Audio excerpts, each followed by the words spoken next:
அனைவருக்கும் வணக்கம். சகோதர சகோதரிகளை, நண்பர்களே, அனைவருக்கும் வணக்கம். ஆசிரியர் தகுதி தேர்வு தாள் 1 மற்றும் 2 எழுதுபவர்களுக்கான ஆங்கிலம், அதுல வந்து பொயட்டிக் டிவைசஸ், இதுல வந்து கண்டிப்பா ஒரு குறைந்தபட்சம் 3 மதிப்பெண்கள். சார் 6ன்னு சொன்னீங்க, 4ன்னு சொன்னீங்க, இப்ப 3ன்னு சொல்றீங்க. இல்ல, ஒட்டுமொத்தமாக பயிற்சியை பொறுத்தவரையிலையும் ஒரு 6 மதிப்பெண்கள் உறுதி செய்யப்பட்டது. அதை நம்ம பார்க்க போறோம். ஓகே. பொயட்டிக் டிவைசஸ் அதை பொறுத்தவரையிலையும் alliteration, simile, metaphor, personification, onomatopoeia, hyperbole, imagery, rhyme scheme. இப்போ நான் சொன்னது கொஞ்சம் ட்ரபிளா இருந்திருக்கலாம். அப்படியே நம்ம பார்த்துக்கிட்டு இருப்போம், வரிசையா போயிட்டு இருப்போம். இதுல நிச்சயமா ஒரு 6 மதிப்பெண் இருக்கு. சிம்லே இதுல வந்து நம்ம 2 மாறுபட்ட பொருட்களை நேரடியாக ஒப்பிடுவது அப்படின்னு நம்ம சொல்லியிருக்கோம். இதுல லைக் ஆஸ், ஏற்கனவே நம்ம தமிழ்ல வந்து நம்ம ஓமை உருவகம்னு நம்ம சொல்லுவோம் இல்லையா, அதுல ஓமை ஆஸ் லைக் இது நேரடியா இருக்கும். இந்த வார்த்தை வந்தா சிமிலி, இத நம்ம கவனமா நம்ம வச்சுக்கிறோம். ஆஸ் லைக் இந்த 2 வார்த்தை இருந்தால் நிச்சயமாக அது. அடுத்தது மெட்டபோர், உருவகம். அவன் சிங்கம் மாதிரி அப்படிங்கிறது வேற, அவன் சிங்கம் அப்படிங்கிறது வேற. அவன் சிங்கம் மாதிரி அப்படின்னா சிமிலே, அவன் சிங்கம் அப்படின்னா மெட்டபோர். இவ்வளவுதான் அதுல உள்ள வித்தியாசம். சார் இவ்வளவு வேகமா போறீங்க அப்படின்னா இல்ல, இன்னொரு 83 பக்கம் இருக்கு, அதுல நமக்கு இது கிளியரா ஆயிடும். அடுத்தது பெர்சானிபிகேஷன். பெர்சானிபிகேஷன், பர்சன் அப்படிங்கிற வார்த்தையை நம்ம கணக்குல எடுத்துப்போம். பர்சன்னா மனிதன், ஒரு மனிதன் எடுத்துப்போம். மனிதனுடைய பண்புகளை உயிரற்ற பொருட்களின் மீது ஏற்று சொல்லுது. The world is happy. World is happy. வேர்ல்டுங்கிறது மனிதனுடைய சாரி, ஹாப்பிங்கிறது மனிதன் இருக்கக்கூடிய பண்பு, மனிதனுக்கு இருக்கக்கூடிய பண்பு. அதை வேர்ல்டுக்கு மேல ஏற்றி சொல்லும். அதாவது உலகமே ஹாப்பியா இருக்கு. அது எப்படி அப்படின்னா, அது உலகம் தனியா அதுக்கான வாய்ப்பு இருக்கா? உலகத்தை ஒரு மனிதனாக, ஒரு பர்சனாக நம்ம கருதி சொல்றோம். உயிரற்ற பொருளான உலகத்தின் மீது மனித பண்பை ஏற்றி சொல்றோம். இதுதான் பர்சன், பெர்சானிபிகேஷன். இதை நாம வச்சு. அடுத்து அபாஸ்ட்ரம்.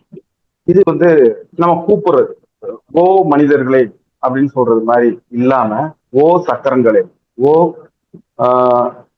எல்லாமே உயிரற்ற பொருட்களை வந்து நம்ம வந்து உயிரற்ற சக்கரத்தை உயிரில்லா பொருளாக நினைத்து அங்க நம்ம அவங்கள நேரடியாக விழித்து பேசுவதுன்னா அவங்கள அப்படியே அழைக்கிறது, ஓ சக்கரங்களே, ஓ கோபுரங்களே.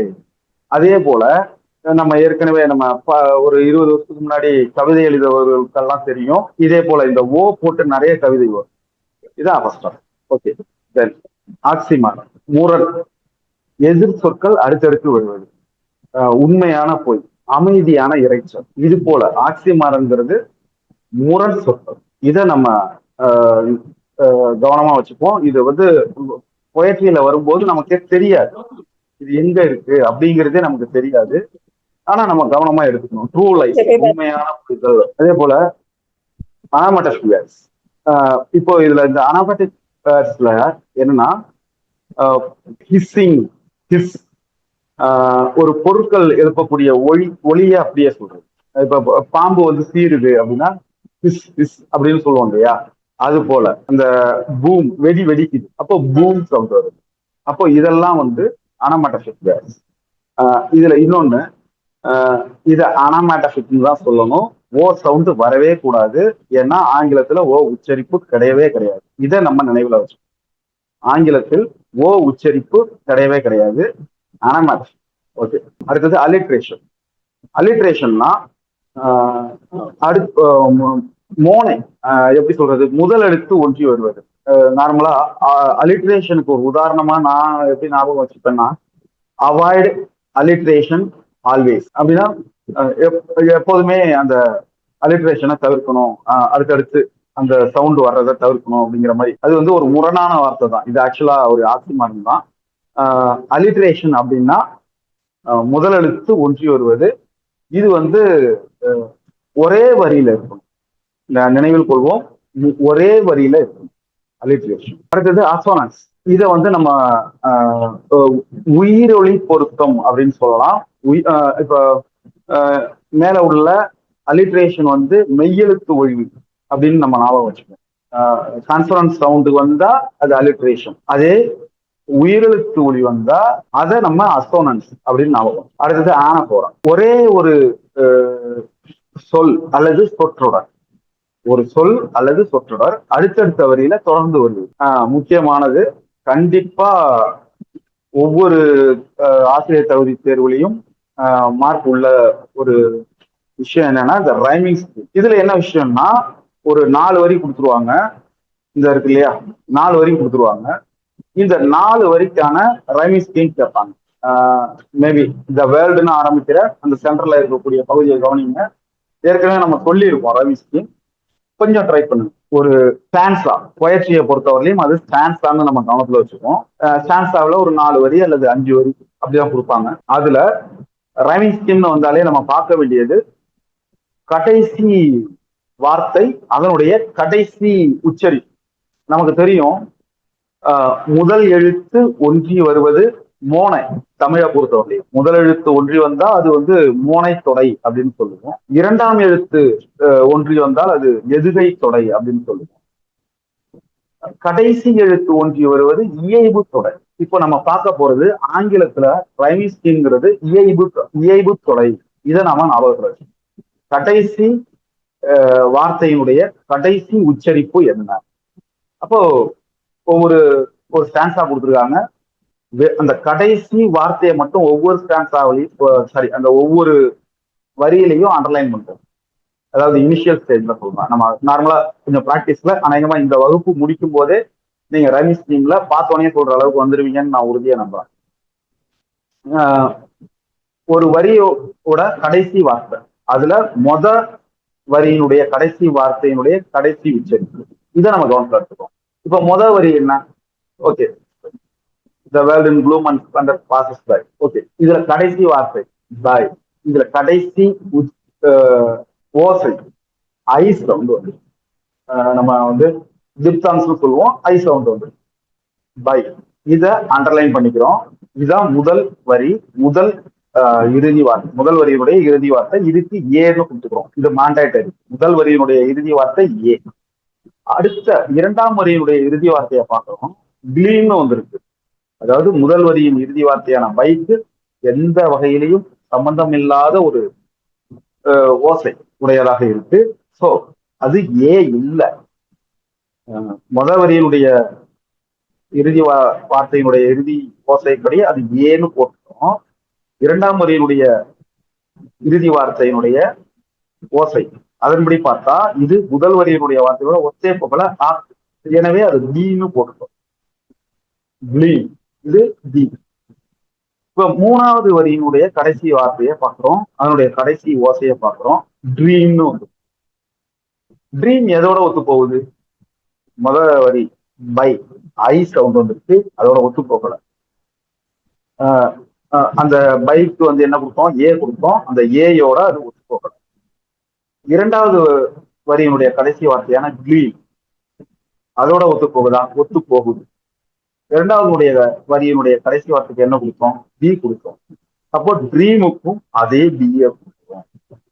அப்போ ஏ முதல் வரி இறுதி வார்த்தை, இரண்டாம் வரி இறுதி வார்த்தை இறுதி ஓசை பி, அதே ஓசை திருப்பி மூணாவது வரியினுடைய இறுதி வார்த்தையினுடைய இறுதி ஓசையாக வந்ததுனால அதுவும் டி. இப்ப நான்காவது வரியினுடைய இறுதி வார்த்தை இறுதி ஓசையை கவனிக்கிறோம், ட்ரைன்னு வந்து ஐ சவுண்ட். அதே ஐ சவுண்ட், அதே திட்டம் எங்க உள்ளது?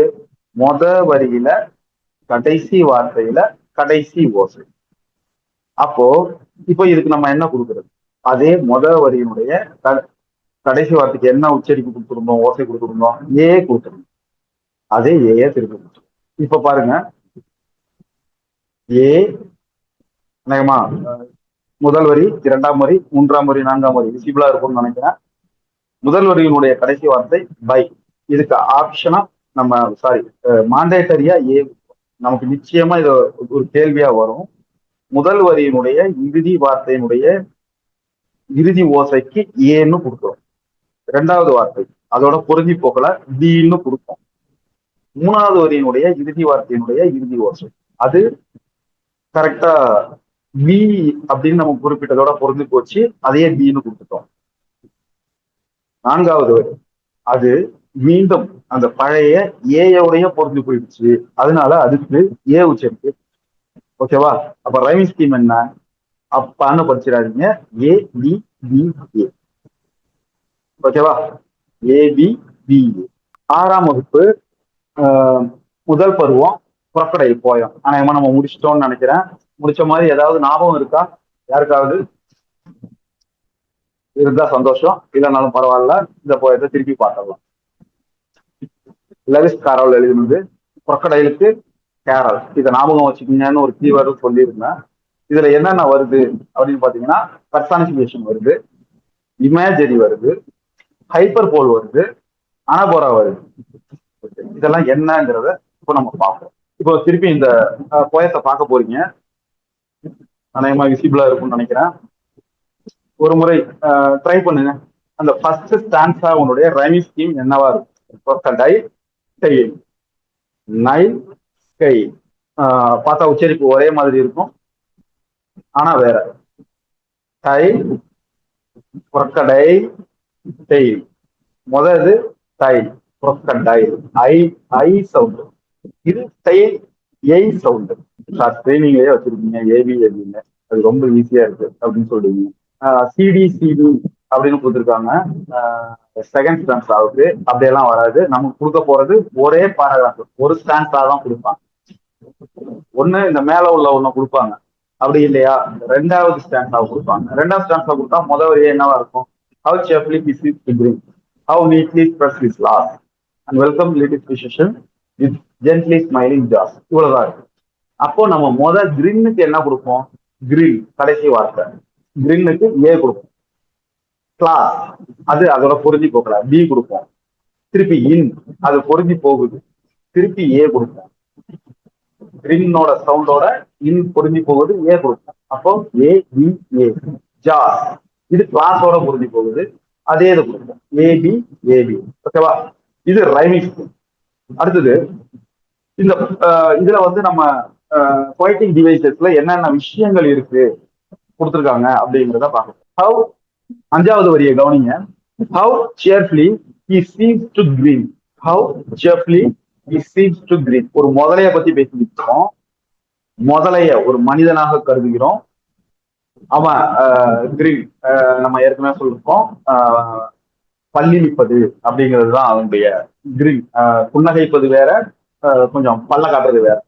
அவன் பல்ல காட்டிக்கிட்டு இருக்கான் அப்படின்னு நம்ம சொல்ற மாதிரியான வார்த்தை தான் அது. அவன் ரொம்ப சந்தோஷமா பல்ல காட்டிக்கிட்டு இருக்கான், இதுதான் இதுல உள்ள வரி. அப்போ முதலைக்கு மனிதனுடைய பண்பை நாம் முயற்சி கொண்டிருக்கோம். இதுதான் how cheerfully it seems to green. முதலை மனிதன் அல்ல, ஆனா மனிதனுடைய எக்ஸ்பிரஷனா நம்ம. ஓகேவா? இது பர்சானிபிகேஷன். மனிதன் person personification. Welcome little fishes. முதல்ல வந்து சின்ன சின்ன மீன்களை வரவேற்குது, இதான் அந்த வரியினுடைய அர்த்தம். முதல்ல வரவேற்பா? இல்ல. வரவேற்பது யாருடைய குணம்? ஆப்வியஸ்லி மனிதருக்கும் சில பேர் அதை பண்ண மாட்டாங்க. இருந்தாலும் இந்த இடத்துல வரவேற்பது மனிதனுடைய குணமாக கருதி அதை நம்ம முதலைக்கு ஏற்றி வச்சிருக்கோம். And welcome little fishes. இதுவும் பெர்சானிபிகேஷன். ஒரு மனிதனுடைய சமூக எண்ணத்தை வந்து முதலைக்கு நம்ம ஏற்றி வச்சிருக்கோம். சமூக நடத்தையை முதலைக்கு ஏற்றி வச்சிருக்கோம். முதலைக்கு வந்து ஆக்சுவலா இந்த நடத்தை அது வெல்கம் எல்லாம் பண்ணல, வாயை திறந்து வச்சுட்டு முதல்ல வா மீன் வா நான் சாப்பிட்றேன்னு இருக்கு. நம்ம என்ன பண்றோம்? அதை வரவேற்கிறதா நம்ம சொல்றோம். ஸோ மனிதனுடைய சமூக நடத்தையை முதலைக்கு நம்ம ஏற்றி வச்சோம். இதுதான் பெர்சானிபிகேஷன். இதை ஞாபகம் வச்சுக்கோங்க. ஓகே. தென் இமேஜரி. இமேஜரின்னா விஷுவல். நாம ஒரு வரியை சொல்லும் போது அந்த வரி உங்களுக்கு காட்சியில ஓடும். நான் ஒரு வரி சொல்றேன், அத நீங்க கேட்கிறதா உணரணும். நான் ஒரு வரி எழுதியிருக்கேன், அதை படிக்கும் போது உங்களுக்கு எப்படி இருக்கணும்னா இது உங்களுக்கு சில்லுன்னு இருக்கிற மாதிரி இருக்கும். அதாவது நம்ம சென்சரி ஆர்கான்ஸ், நம்மளுடைய ஐம்புலன்கள் இருக்கு இல்லையா, அதை நம்ம டச் பண்ற மாதிரி ஒரு வரி இருந்ததுன்னா அதுதான் இமேஜரி. இமேஜரினா உடனே நம்ம கண்ணுக்கு மட்டும் நம்ம எடுத்துக்க வேண்டாம், எல்லாத்துக்கும் தான், எல்லா புலன்களுக்கும் தான். இப்போ ஷைனிங் டைல்னு கொடுத்துருக்காரு, பளபளக்கிற வால். அப்போ நம்ம அதை பளபளக்கிற வால் அப்படின்னு நம்ம அதை விஷுவலைஸ் பண்ணுவோமா இல்லையா? ஒரு பளபளக்கிற வால் அப்படின்னு சொல்லி அந்த முதலினுடைய வாழை வந்து ரொம்ப பளபளக்குது அப்படின்னு சொல்லி அந்த போயிட்ட எழுதியிருக்காரு. அப்போ அதை படிக்கும்போது எப்படி நமக்கே தோணும்ல, அந்த வால் எப்படி பளபளன்னு இருக்கு. இதுதான் இமேஜின். அடுத்தது வேற என்ன இருக்குன்னு பாருங்க. கோல்டன் ஸ்கை, செதில்கள் அப்படியே ரொம்ப பளபளன்னு தங்கம் போல மின்னக்கூடிய செதில்கள். இது வந்து ஒரு காட்சி படிமம். தமிழ்ல நம்ம படிமம்ங்கிற வார்த்தையை பயன்படுத்துவோம்ல, அதுதான் இமேஜின். நீங்க வந்து ஒரு இலக்கியவாதி அப்படின்னு நம்புற ஒரு 2 பேர் நின்று பேசிட்டு இருக்க இடத்துக்கு போனீங்கன்னா இந்த படிமம்ங்கிற வார்த்தையை குறைந்தபட்சம் 10 வாட்டி பயன்படுத்திடுவாங்க. அது இயல்பா உள்ளதுதான். வார்த்தையில வந்து அவங்க நேரடியா சொல்ல மாட்டாங்க, அத படிமமா தான் சொல்லுவாங்க. அப்படி ஒரு விஷயத்த நாம அந்த வரியை படிக்கும் போது உணரக்கூடிய சென்சரி ஆர்கன் மூலயமாக உணரக்கூடிய விஷயங்களை நம்ம இமேஜரின்னு சொல்லியிருக்கோம். பிராக்கெட்ல கொடுத்துருக்கோம், விஷுவல்னு கொடுத்துருக்கோம். என்ன visual? Shining tile, smiling joy. அதாவது அந்த முதல்ல வந்து புன்னகைக்குது, அவனுடைய தாடைய அந்த மாயத்தை வந்துட்டு வச்சிருக்கு, அதை நம்ம புன்னகைன்னு கருதுறோம். நல்லா யோசிச்சு பாருங்க, அது அது ஒரு ஆபத்தான ஒரு விலங்கு, ஒரு ஆபத்தான முறையில தன்னுடைய வாயை தொடர்ந்து வச்சுக்கிட்டு இருக்கு. அதை நம்ம என்னன்னு சொல்றோம்? ஜென்ட்லி ஸ்மைலிங் ஜாஸ். இது எவ்வளவு பெரிய கொடூரம். ஆனா இதை வந்து படிமமா நம்ம பார்க்கணும். இப்படி அது ஆணும் வாயை தொடர்ந்துட்டு இருக்கு, ஆனா இது வந்து ரொம்ப அழகா புன்னகைக்குது அப்படிங்கிறத நம்ம விஷுவலைஸ் ஆகும். அப்போ இது ஒரு படிமமா மாறும். அடுத்தது அலிட்ரேஷன். ஏற்கனவே நம்ம சொல்லியிருக்கோம், ஒரு உச்சரிப்பு தொடர்ந்து வருது. ஆக்சுவலா வரையில இருக்கிற சவுண்ட் ஜென்ட்லி ட்ரைன். அதே போல ஹவ் இது ரெண்டும், அதாவது ஒரு மெய்யெழுத்து ஓசை ஒரே வரியில ரிப்பீட்டடா வரும், அதான் அலிட்ரேஷன். Avoid alliteration always. இது ஞாபகம் வச்சுக்கோங்க. ஆக்சுவலா இது அலிட்ரேஷன் கிடையாது, இது வந்து மெய்யெழுத்து ஒளியும் கிடையாது. நான் சொன்ன வார்த்தை இங்க உள்ளதை ஞாபகம் வச்சுக்கோங்க. ஒரு மெய்யெழுத்து ஓசை கன்ஃபரன்ஸ் சவுண்ட், அது ஒரு வரியில தொடர்ந்து வருதுன்னா, ஒரே வரியில அடுத்தடுத்து வருதுன்னா அது அலிட்ரேஷன். ஒரே வரிதான், இது அலிட்ரேஷன். ஞாபகம் வச்சுக்கோங்க. அடுத்தது ஹைப்பர் போல். ஹைப்பர் போல்னா என்ன? இப்ப எலெக்ஷன் நடக்குது. இப்ப ஹைப்பர் போல்னா என்னன்னா, நாங்க வந்தா காவிரி ஆத்துல ஓடுறதெல்லாம் தேனா மாத்திடுவோம் அப்படின்னு சொன்னாலும் எப்படி இருக்கும்? அதான் ஹைப்பர் போல். ஒரு விஷயத்த எக்ஸாகரேட் பண்ணி சொல்லுவோம். இந்த ஆட்சியில தேனும் பாலுமா ஓடுச்சு அப்படின்னு சொல்லுவாங்க இல்லையா? இது ஹைப்பர் போல். இப்ப யாரோ ஸ்கிரீன்ஷாட் எடுத்து வீடியோ அப்படி போட்டுறாங்க, நாளைக்கு கிளாஸ் எடுக்க முடியாது. ஹைப்பர் போல்னா என்னன்னா, ஒரு விஷயத்த எக்ஸாகரேட் பண்ணி சொல்றது, ஒரு விஷயத்த அதிகப்படியா சொல்றது. அது நார்மலான ஒரு விஷயமா இருக்கும், அது மேல நம்ம வந்து என்ன பண்ணோம், கூடுதலா ரொம்ப அதிகப்படியா சொல்றதுதான் எக்ஸாகரேட். அதுதான் இந்த ஹைப்பர். ஹைப் பண்ணி சொல்றது. வாட்டர் ஆஃப் த லைன் அப்படின்னு சொல்லியிருக்காங்க. அது நைல் நதியின் தண்ணீரை எடுத்து மேல ஊற்றுறது. ஆன் எவரி கோல்டன் ஸ்கை, தன்னுடைய ஒவ்வொரு அந்த செதில் மேல. நார்மலா முதல்ல தண்ணியில இருக்கு, இத போய் அது தண்ணி எடுத்து ஊத்துது, அதனுடைய தங்க செதில்னு சொல்றோம் இல்லையா? இதுதான் ஹைப்பர். அடுத்தது அனபோரம். ஒரு அனபோரம்னா திருப்பி திருப்பி வர்றது, அனபோரம். ஞாபகம் வச்சுக்கோங்க, திருப்பி திருப்பி வர்றது. சில வாக்குறுதிகள் வந்து வருஷம் வருஷம் வரும், அது மாதிரி சில வார்த்தைகள் ஒரு ஸ்டான்ஸாக திருப்பி திருப்பி வரும். தொடக்கத்திலேயே வரும், முதல் வார்த்தையிலேயே வரும். இப்ப நம்ம பாத்தீங்கன்னா ஹவ் அப்படிங்கிற வார்த்தை முதல் வரியில வந்துருக்கு, முதல் ஸ்டான்ஸாவில் முதல் வரியில வந்துருக்கு. இரண்டாவது ஸ்டான்ஸாவில் முதல் வரியில வந்துருக்கு, இரண்டாவது வரியில வந்து இதுதான் இந்த ரெபிட்டிஷன். இதை ஞாபகம் வச்சுக்கிறோம். அனபோரா ரெபிட்டிஷன், அனபோரா இதை ஞாபகம் வச்சுக்கிறோம். இந்த ரெபிட்டிஷன் திருப்பி திருப்பி ஒரே வரியில வர்றது, அனபோரா ஒரு பிகினிங்ல வர்றது. இதை நாம ஓகே. ஆக்சுவலா அந்த போயம் இல்லை, வேற ஒன்றும் இல்லை. டிராஜிக் ஸ்டோரியை நான் இதில் சேவ் பண்ண மறந்துட்டேன், சாரி. இந்த போயம் இருந்தாலும் அது சொன்னா உங்களுக்கு புரியும். நிச்சயமா அடுத்த வகுப்புல நான் அதை சொல்றேன். இப்ப ட்ரீஸ்னு ஒரு போயம் வந்துருக்கு. இந்த போயத்தை மட்டும் பாருங்க. இதுல எது எது நம்ம ஏற்கனவே பார்த்தோம் இல்லையா, ஒரு 4 விஷயம். அதுல எது எது வந்துருக்குங்கிறத கொஞ்சம் யோசிக்கணும். இதுல வந்து ரைம் அண்ட் ரிதம் அப்படின்னு கொடுத்துருக்காங்க. நம்ம வந்து இயைபு, அந்த கடைசி ஓசை, இதை மட்டும் வச்சுப்போம். இயைபு, ரிதம், இதை நம்ம பார்க்கணும். இதுல வந்து இது ஒரே ஸ்டான்ஸாவா வந்து ஒரு 8 வரிகள், அதாவது புத்தகத்துல இந்த 8 வரியும் ஒரே ஸ்டான்ஸாவா கொடுக்கப்பட்டிருக்கு. ஆக்சுவலா இது 2 ஸ்டான்ஸாவா தான் இருக்கணும். முதல் 4 வரி ஒரு ஸ்டான்ஸா, இரண்டாம் 4 வரிகள் ஒரு ஸ்டான்ஸாவா தான் இருக்கணும். நம்ம அதுல வந்து அந்த வித்தியாசம் இல்லை, அதனுடைய அளவுகள்ல வித்தியாசம் இல்லை. ஓகே, அது நமக்கு பிரச்சனையும் இல்லை. இந்த முதல் 2 வார்த்தைகளை கவனிங்க. முதல் 2 வரிகளுடைய இறுதி வார்த்தைகள் ட்ரீஸ், பிரீஸ். இப்ப நம்ம ஒரு முடிவுக்கு வந்திருப்பீங்க. ஏ அடுத்தது என்னவா இருக்கும்? Trees, breeze. பி இல்லையா?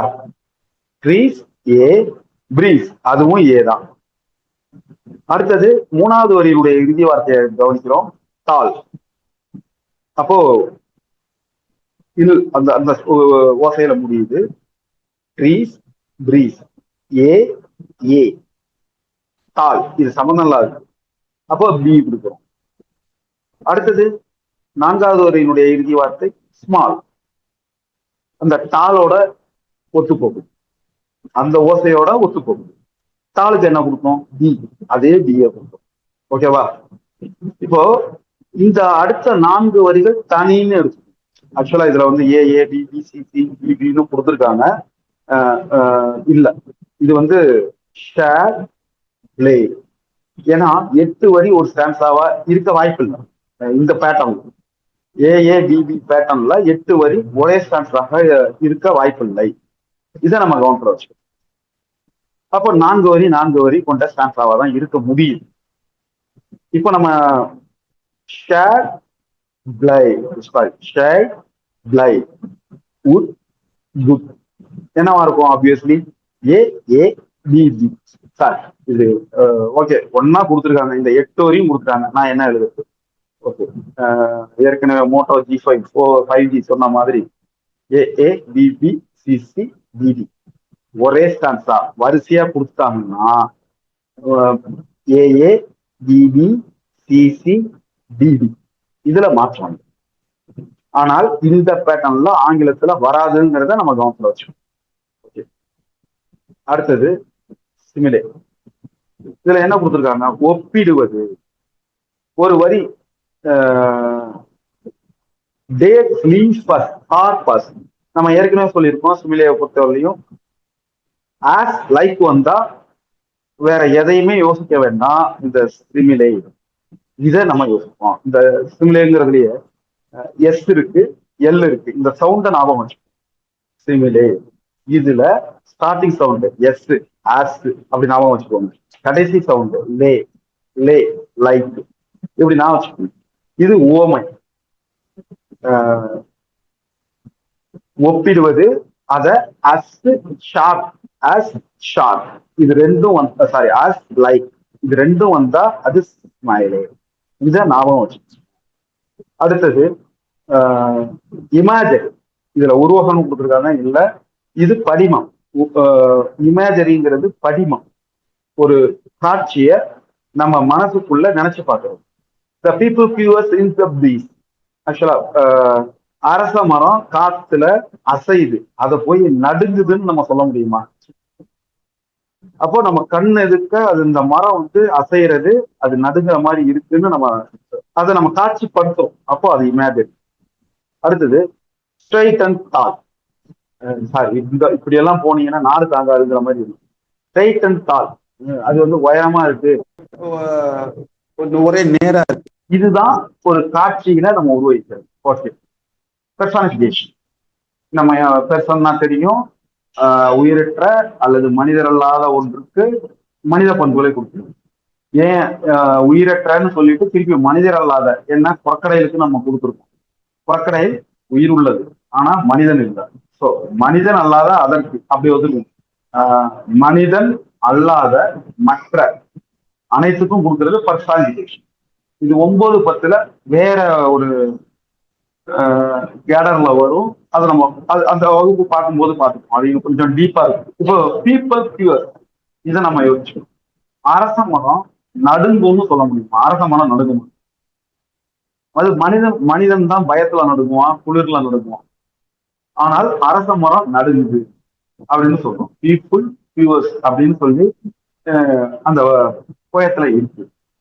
அதனால மனிதனுடைய பண்பான நடுங்குவது. சார், ஆடு நடுங்குது இல்ல, அந்த கணக்கு இல்ல. மனிதனுடைய பண்பு தான் நடுங்குது. அப்படி நம்ம வச்சுக்கோம். மனிதனுடைய பண்பு தான் நடுங்குவது. இதை நம்ம என்ன பண்றோம், அரச மரத்துக்கு ஏற்றி வச்சுக்கோம். ஏன்னா அரச மரம் நடுங்காது. இப்ப ஆடு நடுங்குனா அது பிரச்சனையே இல்லை. ஏன்னா ஆடு இயல்பா நடுங்கும், குளிர்லாம் ஆடு நடுங்கும், அதை விட்டுருக்கு. அரச மரம் நடுங்காது. அப்போ மனிதன் நடுங்குவான், அரச மரம் நடுங்காது. அரச மரம் நடுங்குதுன்னு ஒரு வரி வரும்போது மனிதனுடைய பண்பாகிய நடுங்குவதை அதை நம்ம அது மேல ஏற்றுறோம். இது பர்சானிபிகேஷன். இந்த வரியை ஞாபகத்துல வச்சுப்போம். இந்த போயத்தை நம்ம ஏற்கனவே பார்த்துட்டோம். இதுல ஒரு முக்கியமான விஷயமும் நம்ம சொல்லியிருக்கோம். புளிய மரம் கொடுக்கறது புளியங்களா அப்படின்னு சொல்லக்கூடாது, புளியம்பழம் அப்படின்னு சொல்லக்கூடாது, மீன் குழம்புக்கு புளின்னு சொல்லக்கூடாது, அது கொடுக்கறது நிழல் அப்படிங்கிறத ஞாபகம் வச்சுப்போம். இந்த போயத்தை பொறுத்தவரையும் அப்படின்னு சொல்லியிருக்கோம். அந்த வகுப்பு எடுக்கும் போது நம்ம அதை சொல்லியிருக்கோம். கேமரின் அந்த ஆப்ஷன்ல அதெல்லாம் கொடுப்பாங்க. சப்போஸ் கொஸ்டின் எடுக்கிறவங்க என்ன மாதிரி இருந்தா புளிய மரம் என்ன கொடுக்குது, மீன் குழம்புக்கு புளி அப்படின்னு கூட கொடுக்கலாம். ஆனா புளிய மரம் கொடுக்கறது, புளிய மரம் கொடுப்பது அந்த போயத்தை பொறுத்தவர்களையும் நிழல் அப்படின்றத நம்ம ஞாபகம். Okay, I dream of spices. இந்த போயத்தை ஒரு முறை பார்க்கணும். அநேகமா எல்லாருக்கும் தெரியும்னு நினைக்கிறேன். ஒரு முறை படிங்க. இதுல என்னென்ன விஷயங்கள் இருக்கு? இது 6ஆம் வகுப்புல உள்ள ஒரு போயம். இதுல என்னென்ன விஷயங்கள் இருக்குங்கிறத கவனிங்க. ஓகே, பார்த்துட்டீங்கன்னு நினைக்கிறேன். ஃபர்ஸ்ட் அயனி அப்படின்னா முரண். முரண்னா என்ன? சொல்றது ஒண்ணு, நடக்கிறது ஒண்ணு. என்ன வருஷம் ஆரம்பிக்கும் போது ஒண்ணு, இந்த வருஷம் இது நடந்தே தீரும்னு எதிர்பார்ப்போம். ஆனா அது நடக்காது. அதான் அயன். ஆனா அதை மீறி நம்ம இரும்பு மாதிரி நிக்கிறோம் இல்லையா, அதை ஞாபகம் வச்சு. அயனினா முரண் அல்லது எதிர்நிலை. அவங்க அம்மா என்ன சொல்றாங்க, அவனை போயிட்டு சில சின்னமான், ஜிஞ்சர், கார்லிக், இஞ்சி, பூண்டு இதெல்லாம் வாங்கிட்டு வர சொல்றாங்க. ஆனா இவன் போய் என்ன வாங்கிட்டு வரான்? சீசை, ஆனியன், பிக்கிள்ஸ், எள்ளு, வெங்காயம், ஊறுகாய் வாங்கிட்டு வரோம். அவங்க சொன்னது ஒண்ணு, நடந்தது ஒண்ணு. நம்ம வருஷம் ஆரம்பிக்கும் போது நம்ம நினைச்சது ஒண்ணு. போய் எல்லாம் பாத்தீங்கன்னா வருஷம் ஆரம்பிக்கும் போது 1ஆம் தேதி போய் ஜிம்ல 15,000 ரூபாய் பணம் கட்டிட்டு வருவான். ஆனா ஒரு நாள் கூட ஜிம்முக்கு போக மாட்டான்னு வச்சுக்கோங்க.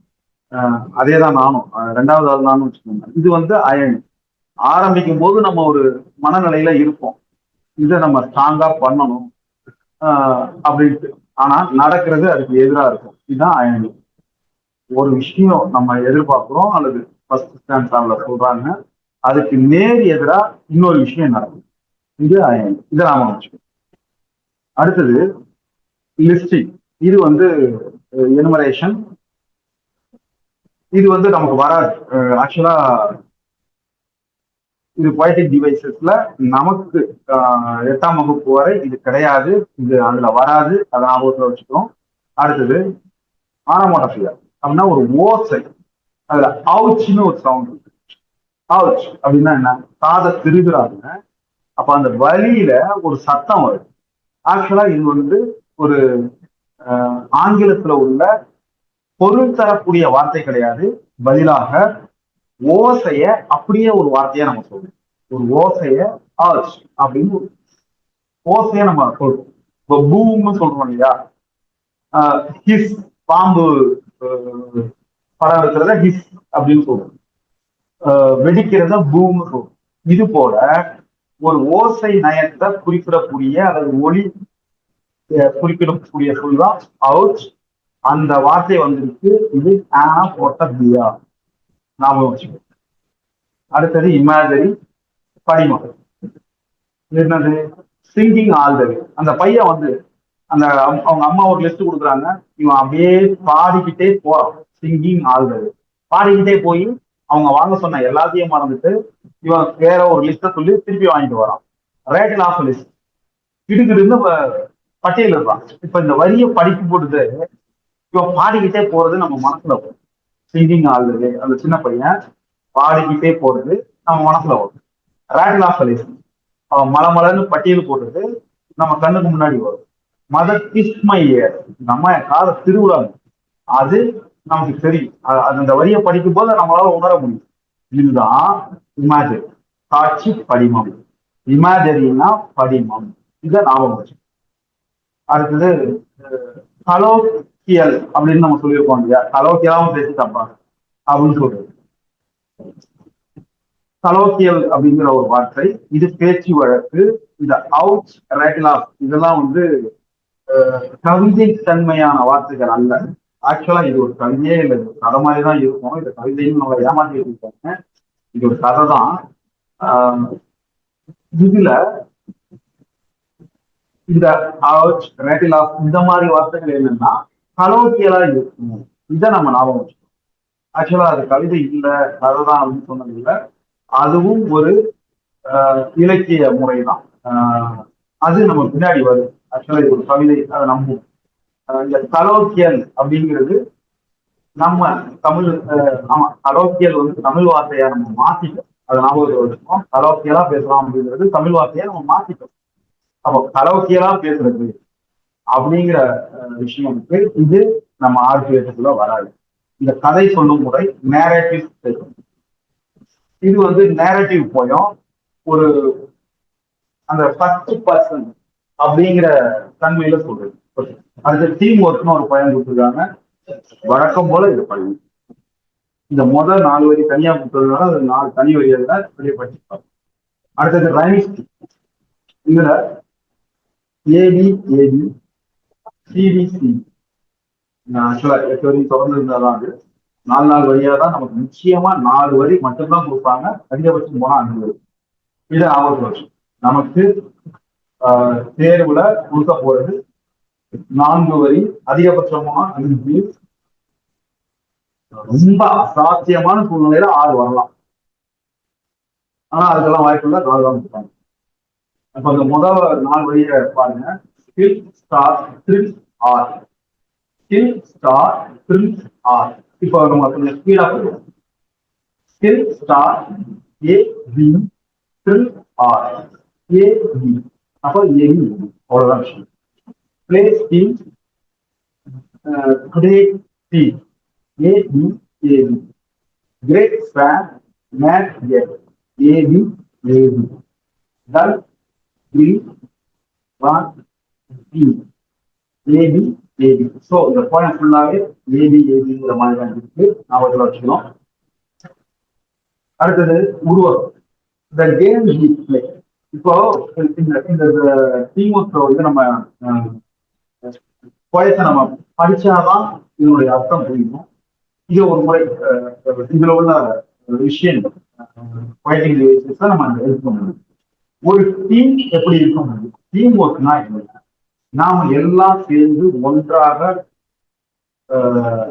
போரிட வேண்டும், வெற்றி பெற வேண்டும். நீங்க உங்களுடைய வெற்றிக்காக இல்ல, அந்த உங்களுடைய ரன்னிங் மேட்டோட வெற்றிக்காக போரிட வேண்டும். நீங்கள் கேவலமாக இருக்க முடியாது. எல்லாருக்கும் மாணவராக நீங்க இருக்க வேண்டும். அந்த நடக்கிறது வந்து ஒரு போர்னு அவங்க உருவாக்கப்பட்டாங்க. அப்போ நடக்கிறது ஒரு போர். அப்போ நீங்க உங்க செலவுமே உங்க பக்கத்துல இருக்கிற உங்களை நிற்கிறவங்களுக்கு நீங்க வாய்ப்பு, அவனை ஸ்கோர் பண்றதுக்கான வாய்ப்பை கொடுக்கும். நீங்க மட்டுமே ஸ்கோர் பண்றதுல நோக்கமா இருக்கக்கூடாது. உங்களுடைய செலவுமே அவனுக்கும் நீங்க வாய்ப்பு கொடுக்கணும். அப்போதான் அது டீமுக்காக நீங்க ஒர்க் பண்ற மாதிரி இருக்கும் அப்படின்னு சொல்லியிருக்காங்க. இதுக்கு கொஞ்சம் டீம் ஒர்க் அப்படிங்கிறது தான் இந்த புகைப்பட கான்செப்ட். இதுல ஒரு மனிதன் தனியாக இருப்பதை விட ஒரு டீமுக்காக எப்படி சேர்ந்து ஒரு டீமா வேலை செய்வது அப்படின்றதுதான் இந்த போயத்தோட அர்த்தம். இதை எழுதினவர் எட்கர் கெட்ஸ். Edgar gets. இப்போ கூட நம்ம வகுப்புல என்ன வார்த்தை சொல்லியிருந்தோம்னா, லப்பர் பந்து அப்படிங்கிற திரைப்படத்தை ஞாபகம் வச்சுக்கோங்க. கெஸ்ட் பிளேயர் அதுல வந்து அந்த படம் பார்த்தவங்களுக்கு தெரியும், பார்க்காதவங்களுக்கு கெஸ்ட் பிளேயர் அப்படிங்கிற ஒரு வார்த்தை அதுல வரும். அது டீமுக்கு ஞாபகம் வச்சுக்கோங்க. ஆக்சுவலா ஒவ்வொரு டீமுக்கும் போய் ஒரு கெஸ்ட் பிளேயரா ஆகுவாரு. அதை ஞாபகம் வச்சுக்கோங்க அப்படின்னு சொல்லியிருந்தோம். அப்படிங்கிற பார்த்துட்டோம். அடுத்தது உருவகம். லைஃப் ஆஸ் வந்தா மெட்டாஃபிர். லைஃப் ஆஸ் இது வெளிப்படையா வந்தா சாரி சிங்கிளே. வல்லன்னா மெட்டாஃபிர். உருவகம் வந்தா ஓவல், வல்லன்னா உருவகம். The game we play, the battle. நாம விளையாடுறது ஒரு போர். அப்போ வாழ்க்கையவே அது ஒரு போரா உருவாக்கப்படுது அப்படிங்கிற விஷயத்த பார்ப்போம். சாரி நான் கொஞ்சம் வார்த்தைகளை கொஞ்சம் சொல்லிட்டேன். லைஃப் வந்தா இதை நம்ம ஞாபகம் வச்சுக்கோம். முதல் எழுத்து எஸ், கடைசி ஓட்டை என்ன.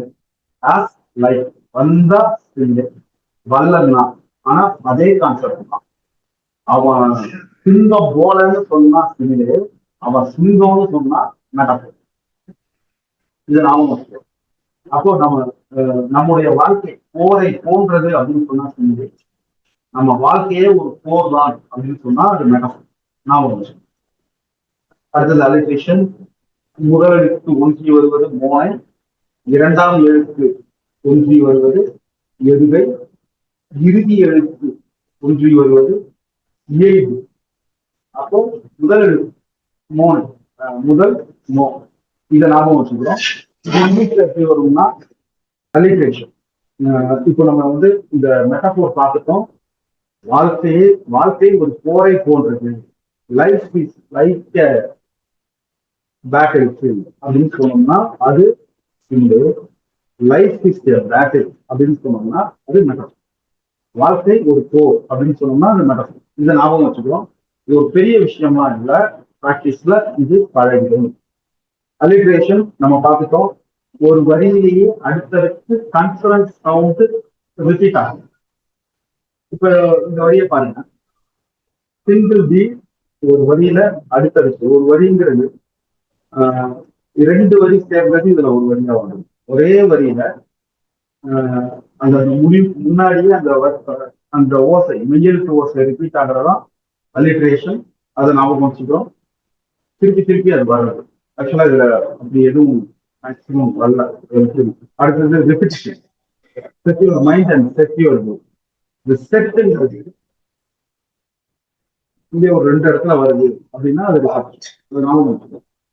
செட் மைண்ட் செட் அப்படிங்கிறது ரெண்டு முறை வந்தால் அது ரிப்பிட்டிஷன். அடுத்து பெர்சானிஃபிகேஷன். Slipped of speed. இந்த போயத்தை கொஞ்சம் பாருங்க. faster than ferries, faster than witches, bridges and houses, edges and ditches, charging along like troops in a battle. All through the meadows, the horses and cattle, along the sides of the hill and the plain, fly as thick as wearing wine. And ever again, in the wink of an eye, trying to station this by, here is a childhood canvas and canvas. All for themselves gathering brambles. Okay, இப்போ இந்த போயத்தோட 4 வரிகளை நம்ம பார்க்கிறோம். முதல் 4 வரிகளை பார்க்கிறோம். எப்பயுமே கண்டிப்பா ஒரு மதிப்பெண் இது உண்டு. கடைசி வார்த்தைகளை கவனிக்கிறோம்.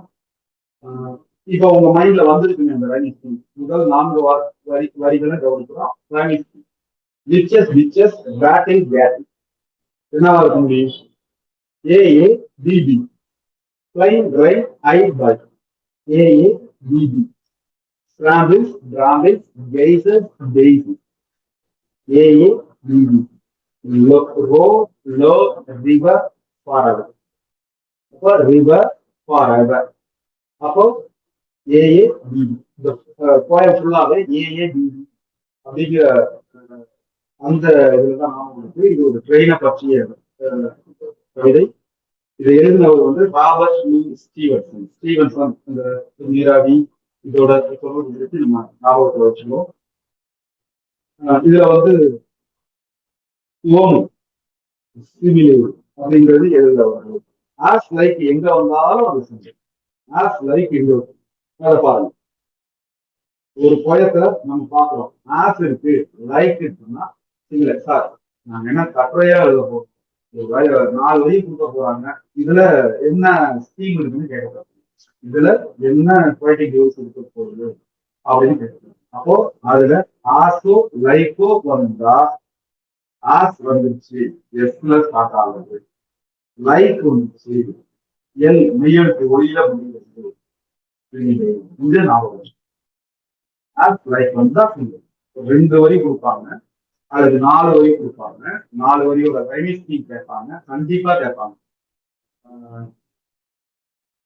இதுல தலைநகரம் படத்துல வடிவேல் சொல்ற மாதிரி கண்டிப்பா நடக்கும் அப்படிங்கிற மாதிரி ஒரு சூழ்நிலை வரும் சொல்ற மாதிரி இது கண்டிப்பா வரும். அதுல ரைமிங் ஸ்கீம் நிச்சயமா மாற்றுக்கருத்துல வந்துடும். அந்த 2 வரி கொடுத்து இதுல இருக்கக்கூடிய பொய்டிக் டிவைஸ் என்ன அப்படிங்கிறதும் கண்டிப்பா வரும் மாற்றுக்கருத்து. ஏன்னா ஒரு 6 மதிப்பெண் நம்ம எதிர்பார்க்கலாம் போயம்ஸ்ல மட்டும். போயம்ல மட்டும் ஒரு 6 வரிய நாம தாராளமாக எதிர்பார்க்கலாம். அப்போ ஆஸ் லைக் ரெண்டுமே வந்திருக்கு, அது சிமிலேங்கிறத நாம வச்சுக்கிறோம். அடுத்தது இமேஜரி, காட்சிப்படுத்துதல், பிம்பம், படிமம். காட்சிப்படுத்துதல், பிம்பம், படிமம், இதை ஞாபகம் வச்சுக்கிறோம். இதுதான் காட்சிப்படுத்துதல், ஞாபகம் வச்சுக்கிறோம். இதுல வந்து என்னன்னது, painted station, child who clambers, horses and cattles, whistle by. ஒரு வர்ணம் பூசப்பட்ட நிலையங்கள், ரயில்வே நிலையங்கள் அப்படின்னு அவர் சொல்லியிருக்காரு. அப்போ நம்ம அதை யோசிச்சு பார்க்கிறோம், வர்ணம் பூசப்பட்ட நிலையங்கள். இதை படிக்கும் போதே நமக்கு அந்த காட்சி வருது. செடிகளை பறிக்கும் சிறுவன், இதை படிக்கும் போதே பூ கிளாம்பர்ஸ் அப்படின்னா பூ செடிகளை பறிக்கிறான், பூ பறிக்கிறான். அப்போ அது நமக்கு நம்மளுடைய சிந்தனையில வரும். புல்வெளியில மேயக்கூடிய குதிரைகளும் அந்த கால்நடைகளும், இது நமக்கு அந்த வரியை படிக்கும் போது நமக்கு காட்சியில வரும்.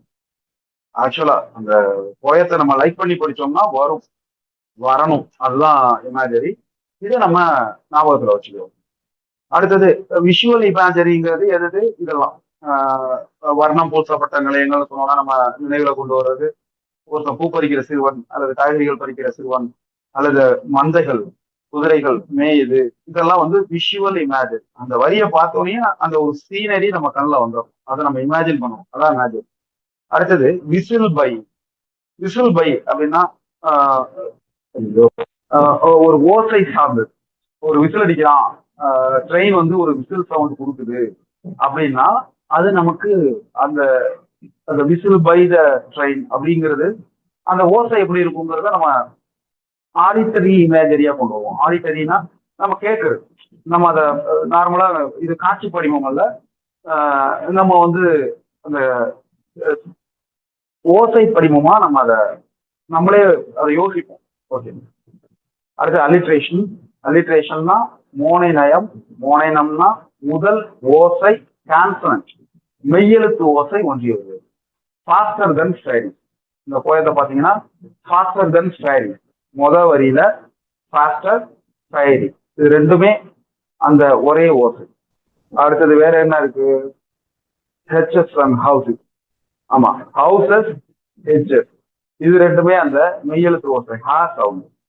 ஓகே, முதல் வரியில ஃபாஸ்டர் அண்ட் ஸ்டைரி, ரெண்டாவது வரியில ஹவுசஸ் ஹெச்எஸ், இது வந்துருக்கு.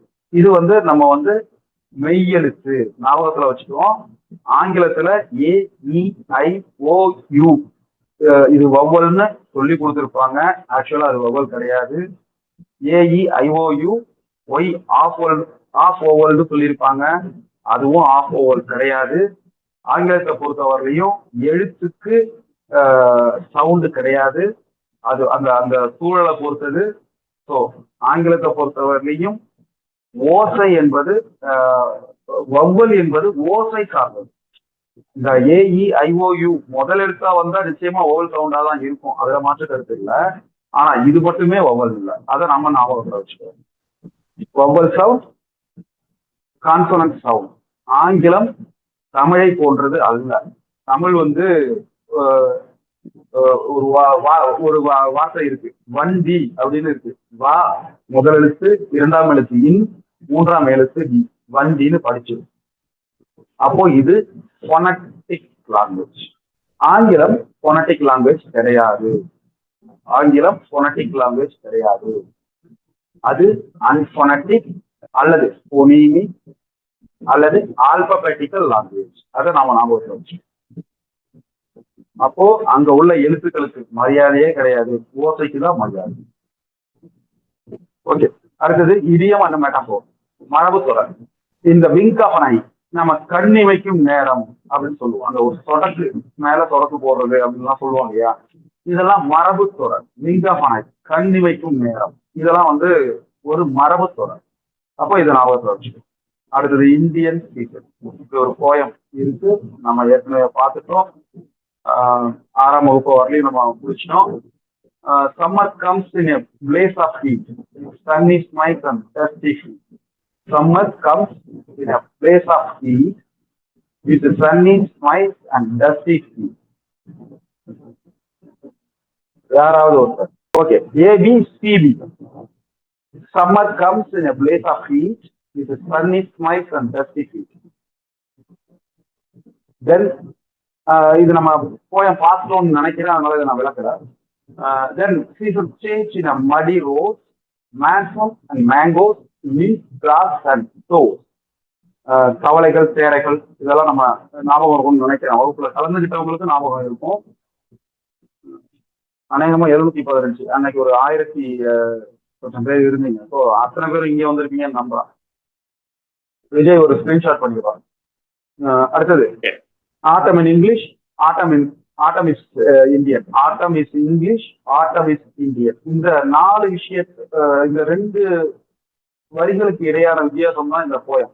இந்தியன் சீசன்னா என்ன, நம்ம கோடையக்கரை எல்லாம் இழுத்து இதுல நம்ம பதில் சொல்லியிருக்கோம். ஆட்டம் இஸ் இங்கிலீஷ், எப்படி கலர் மாறும்போது, ரெட், எல்லோ, ப்ரௌனும் மாறும்போது. ஆனா இலைகள் உதிரும் போது இலையுதிர் காலம். இந்திய இலையுதிர் காலம்ங்கிறது இலைகள் உதிர்வது.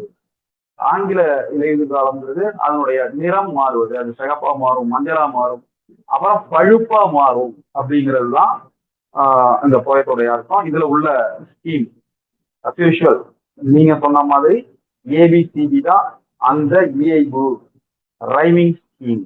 ஓகே, அடுத்தது பர்சானிஃபிகேஷன்.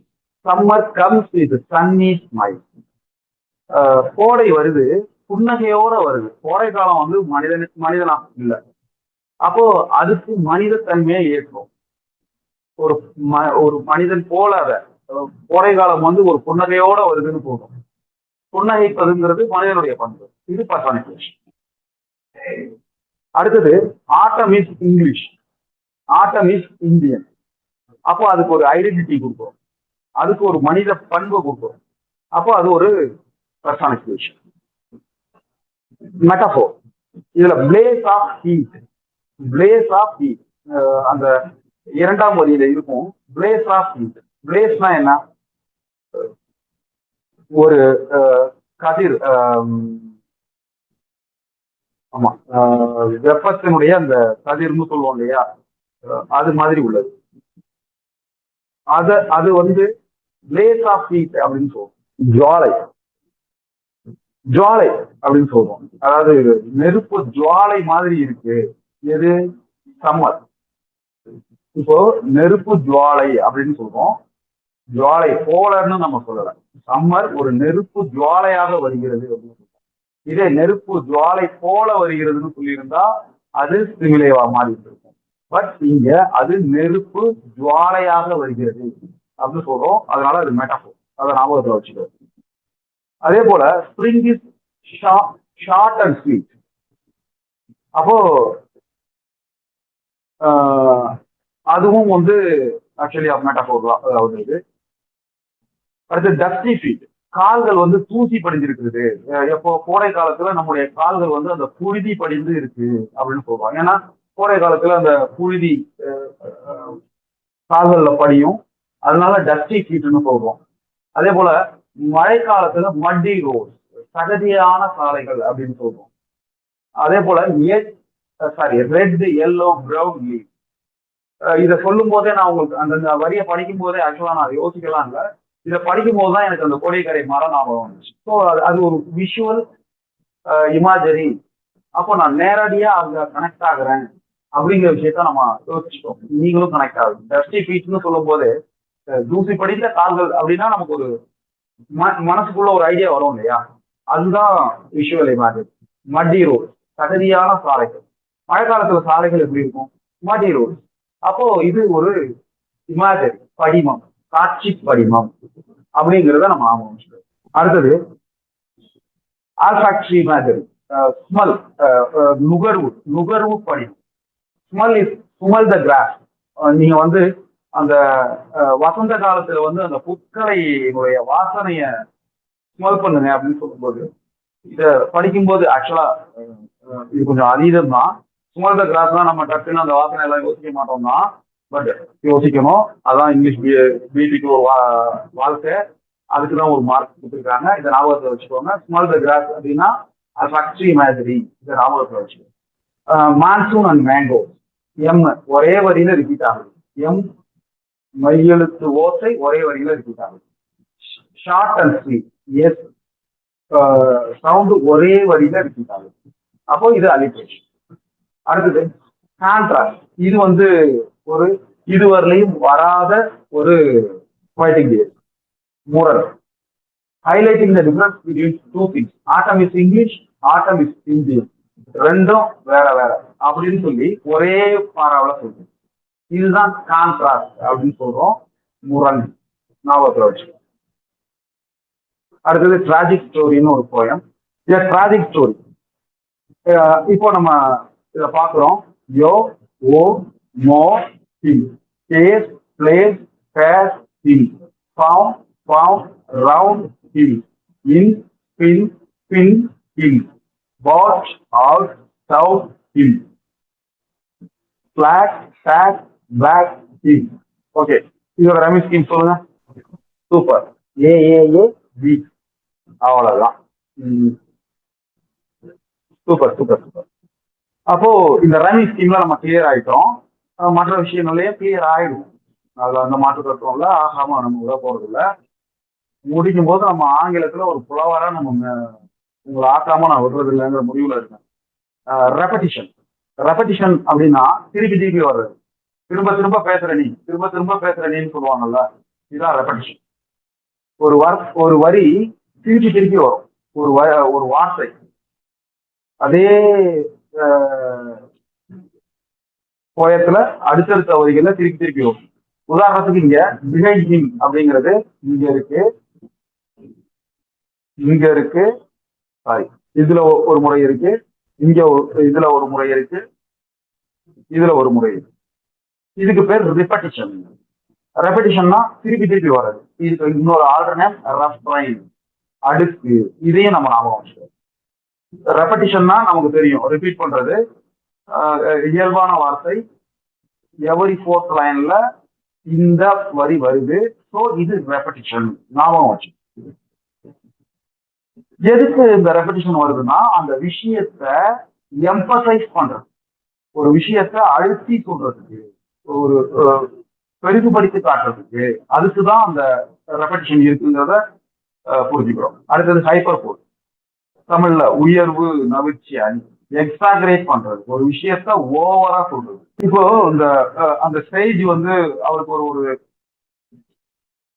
அந்த முடி வந்து ஒரு சர மாதிரி இருக்கும், அது பின்பக்கமா இருக்கு, எனக்கு பின்பக்கம் இருக்கிறது டிஸ்டர்பா இருக்கு, அதனால முன்பக்கமா நான் கொண்டு வர்றேன் அப்படின்னு சொல்லிட்டு தான் அந்த முயற்சி எடுக்கிறாரு. அதை முன்னாடி மாத்துறதுக்காக அவர் திரும்பினா முன்னாடி வந்துடும்ட்டு திரும்புறாரு, முன்னாடி வந்தா பின்னாடி தான் இருக்கு, திருப்பி திரும்புறாரு, முன்னாடி வந்தா பின்னாடி தான் இருக்கு, திரும்பிக்கிட்டே இருக்காரு, முன்னாடி வரல, சுத்திக்கிட்டே இருக்காரு, முன்னாடி வந்தாரு.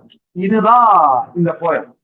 ஒரு தடை, தடைங்கிற, அதாவது அவருடைய அந்த துறவியினுடைய தடை பின்பக்கம் இருக்கு, இது அவருக்கு டிஸ்டர்பா இருக்கு, அது முன்பக்கம் இருந்தா சப்போர்ட்டா இருக்கும்னு நினைக்கிறாரு.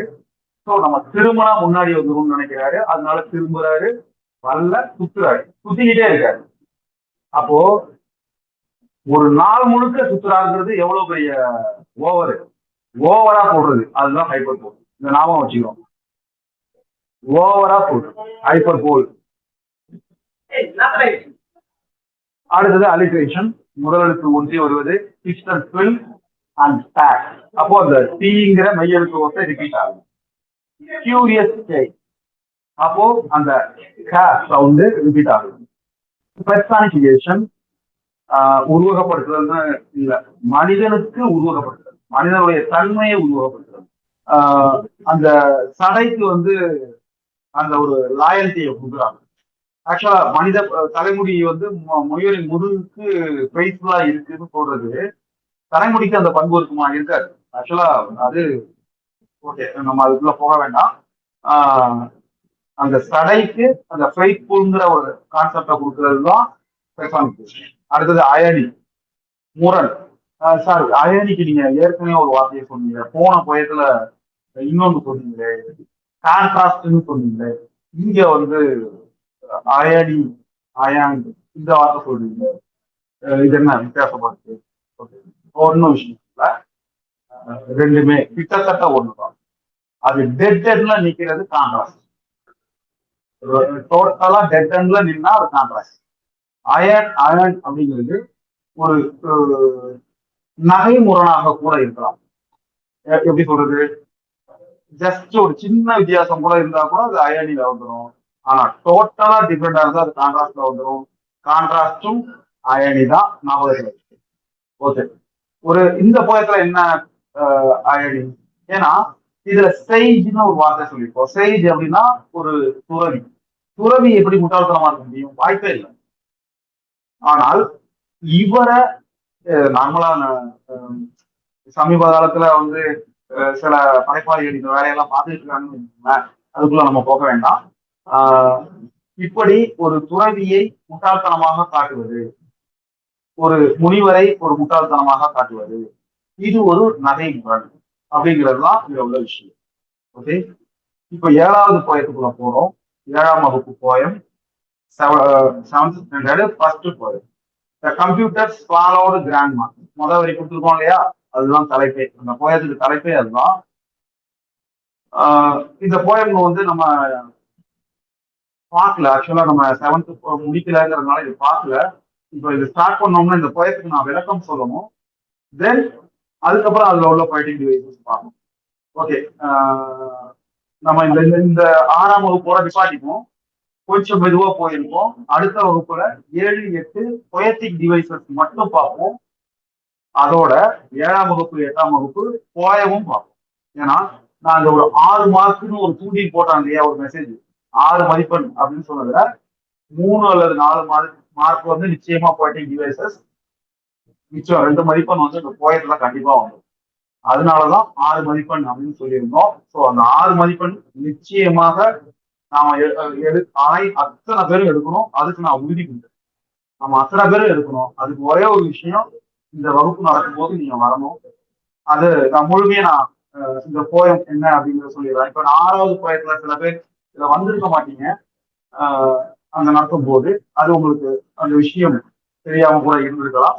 ரிவிஷன்ல இந்த 6ஆம் வகுப்பு போயம் நடத்தும் போது நம்ம வந்து பொயட்டிக் டிவைசஸையும் சேர்த்துதான் நடத்தணும். போயம் நடத்தும் போது பொயட்டிக் டிவைசஸ் சேர்த்து நடத்தணுங்கிறது தான் நோக்கம். அதனாலதான் இப்போ நம்ம பொயட்டிக் டிவைஸை இனிஷியேட் பண்ணோம்.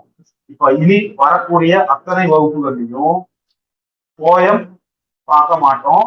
இந்த பொயட்டிக் டிவைசஸ்ல அநேகமா செவ்வாய்க்கிழமை நம்ம முடிச்சிடும். 7, 8 வகுப்புகள்ல உள்ள போயத்தை செவ்வாய்க்கிழமை பொயட்டிக் டிவைசஸ்ல நம்ம முழுமையா முடிச்சுட்டு அதுக்கப்புறம் கிராமர் தான் இருக்கு, அதை நம்ம பார்க்கணும். ஸோ ஒரு 6 மதிப்பெண் நம்ம வந்து மினிமம் இங்கிலீஷ்ல வந்து 6 மதிப்பெண் இந்த போயம் சார்ந்தது அப்படின்னு நம்ம வச்சுக்கோம். மினிமம் நான் சொல்றது குறைந்தபட்சம் 6 மதிப்பெண். அதுல உறுதியாக 3 மதிப்பெண் பொய்டிக் டிவைசஸ், இது 4ஆ கூட மாறலாம். உறுதியாக போயம்ல இருந்து 6 மதிப்பெண், இது 8ஆ கூட மாறலாம். இதை நம்ம ஷியூரா இந்த வகுப்பு பாஸ் ஆகுங்க, அடுத்த வகுப்புலையும் கன்டினியூ பண்ணுங்க. செவ்வாய்க்கிழமை நம்ம நிறைவு செஞ்சுக்கலாம்.